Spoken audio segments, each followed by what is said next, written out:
अस्सलाम वालेकुम dear students, welcome back to my channel dear software engineering academy. आज की इस वीडियो में हम डिस्कस करने जा रहे हैं CS604 की असाइनमेंट नंबर 2 फाइल 2024। ठीक है, तो इसके जो टोटल मार्क्स हैं वो हमारे पास 20 हैं और जो इसकी डेडलाइन है वो 18 जो है जनवरी तक है। ठीक है, और आज 15 है तो 3 डेज रिमेनिंग है इस असाइनमेंट के लिए।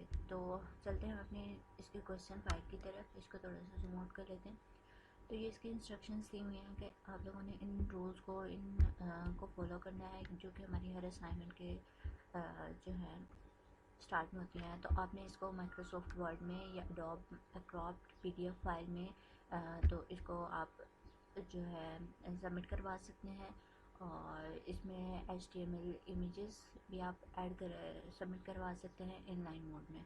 ठीक है, तो इनलाइन मोड इसके लिए अवेलेबल नहीं है, तो आपने इसको PDF वर्ड फाइल में सबमिट करवाना है। ठीक है, ओके। तो इसके जो ऑब्जेक्टिव्स हैं वो हैं कि आपका deadlock dedication resource allocation graph आपको पता चलेगा कि किस तरह से बनाते हैं, और मेमोरी मैनेजमेंट है। ठीक है, तो हम अपने क्वेश्चन की तरफ चलते हैं डायरेक्ट। यहाँ पे क्वेश्चन दिया हुआ है कि ड्रा अ वेट ग्राफ, एक वेट ग्राफ ड्रा करना है for the given process statement. ठीक है, ये जो स्टेटमेंट हमें दी हुई है इसके लिए हमने एक वेट ग्राफ ड्रा करना है for a system and identify processes if any cycle is created in the graph। और हमने आइडेंटिफाई करना है कि कोई भी जो साइकिल है ड्यूरिंग हमारे वेट ग्राफ में, तो वो जो है क्रिएट हुआ है या नहीं। तो इसके लिए हम एक न्यू फाइल ओपन कर लेते हैं, ब्लैंक पेज। ठीक है, जहाँ पे हम अपना या पेंट ओपन कर लेते हैं, पेंट भी ठीक रहेगा। ठीक है,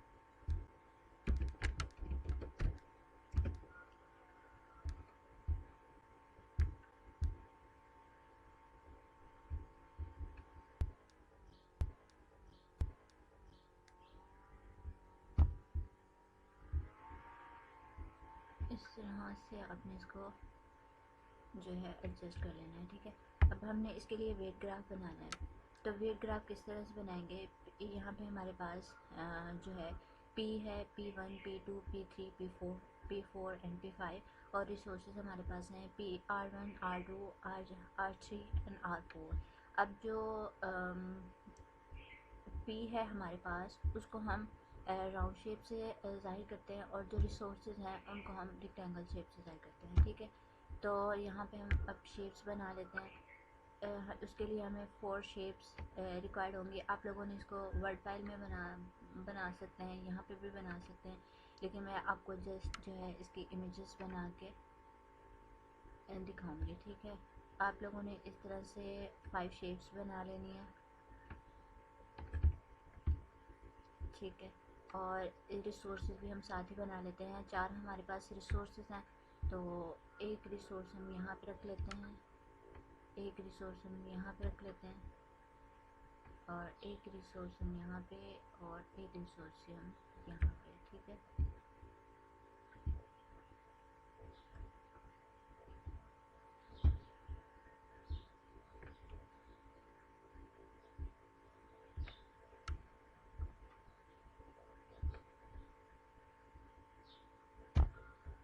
तो इसको हम कह देते हैं कि ये हमारे पास क्या है, इसको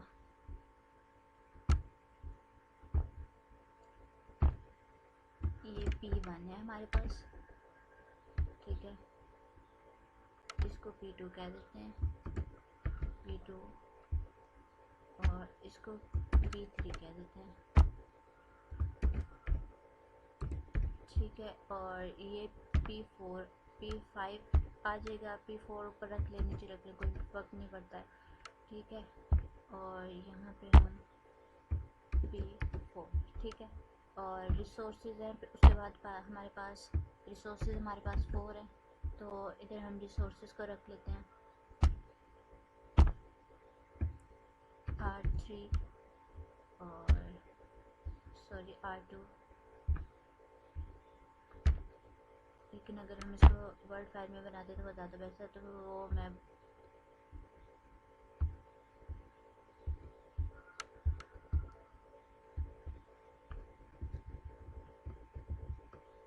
ठीक, यहाँ पे मैंने ये शेप बना लिया। ठीक है, इसको थोड़ा सा जूम इन करते हैं तो अभी ज़्यादा क्लियरली नज़र आएगी। ठीक है, तो यहाँ पे देखें हमने P1, P2, P3, P4 and P5 इस तरह से बना लिए। 4 हमारे पास रिसोर्स थे। इसके बाद जो हमारे पास ये रिसोर्स है इसका रिलेशन बनेगा। उन्होंने कहते हैं कि P1 से R1, हमने P1 से R1 की तरफ ये एरो आपने यूज़ कर लेना है। ये कहाँ से करना है, यहाँ पे इंसर्ट में जाके आपने और ये शेप्स में जाके और ये एरो वाला साइन ले लेना है। तो आपने इसको P1 से R1 की तरफ, P2 फिर P2 से R2 की तरफ, ये P2 से ये R2 की तरफ गया, फिर P3 से R4 की तरफ, ये P3 है और ये R4 की तरफ गया, और P4 से R3 की तरफ, ये P4 है ये R4 की तरफ गया। उसके बाद P4 से R4 की तरफ ही हो गया, और R1 से P4 की तरफ, R1 हमारे पास ये है और P4 ये P4 की तरफ आ गया, और R2 से P1 की तरफ, R2 से R2 ये R2 से हमने जाना था P1 की तरफ, तो ये एक P1 की तरफ गया, और फिर R3 से P2 की तरफ, R3 से P2 की तरफ गए, और R4 से P5 की तरफ। ठीक है, R4 से P5 की तरफ ये हमारी जो है इनका डायग्राम बन गई। ठीक है, जो हमारे रिलेशन दिए हुए वो हमने रिलेशन बना लिए।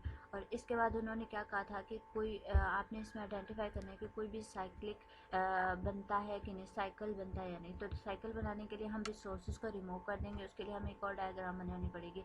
तो वो डायग्राम इसके नीचे है। तो अगर हम रिसोर्सेज को रिमूव करेंगे तो हमारा जो रिलेशन बनेगा, देखिए मैं आपको बता देती हूँ कि अगर हम इस R1 रिसोर्स को रिमूव कर दें तो आइए, तो ये डायरेक्ट यहाँ से इसकी तरफ जाएगा, और अगर हम इस रिसोर्स को रिमूव कर दें तो ये P1 से R4 की तरफ जाएगा, और अगर हम इस रिसोर्स को भी रिमूव कर दें तो ये यहाँ से इसकी तरफ जाएगा, और अगर हम इस रिसोर्स को मूव कर दें तो ये डायरेक्ट इसकी तरफ जाएगा और ये इसकी तरफ जाएगा। ठीक है, तो इस तरह से हमारा जो इनके दरमियान है, इन तीन के दरमियान, वो हमारा एक साइकिल बन जाएगा। ये इसकी तरफ, ये इसकी तरफ और ये इसकी तरफ।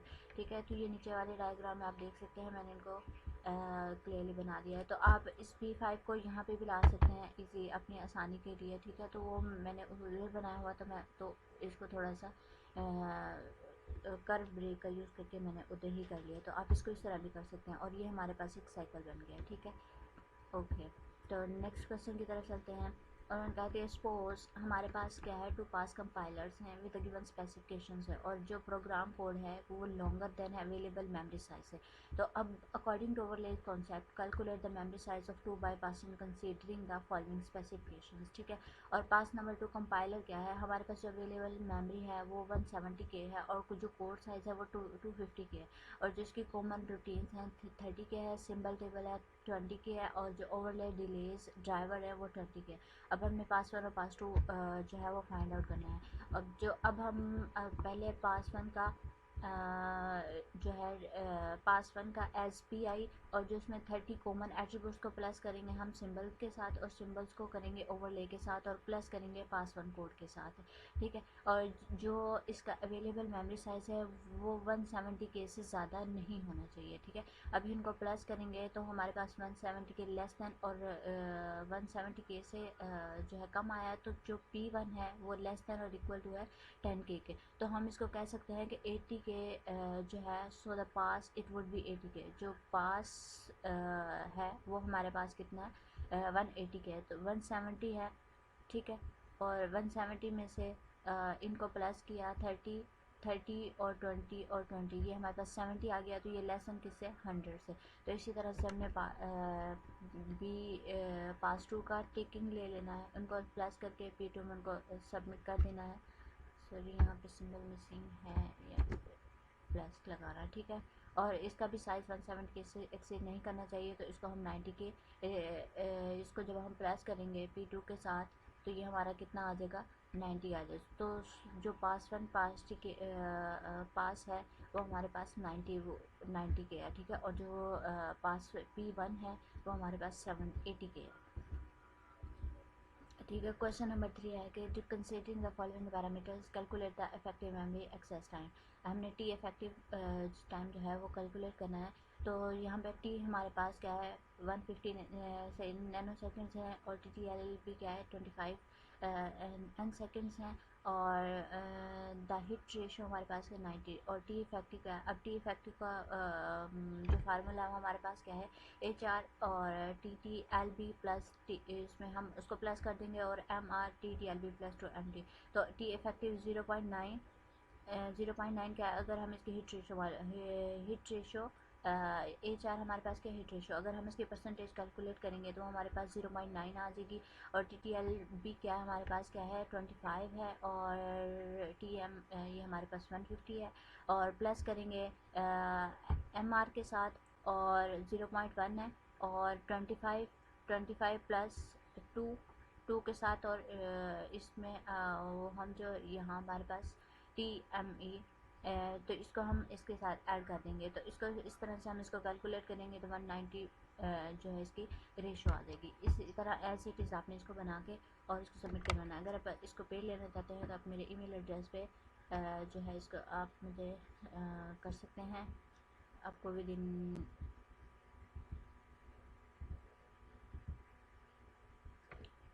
आप ये असाइनमेंट बाय भी कर सकते हैं, ठीक है। And thank you so much for watching my video. अल्लाह हाफिज़, मिलते हैं नेक्स्ट वीडियो में।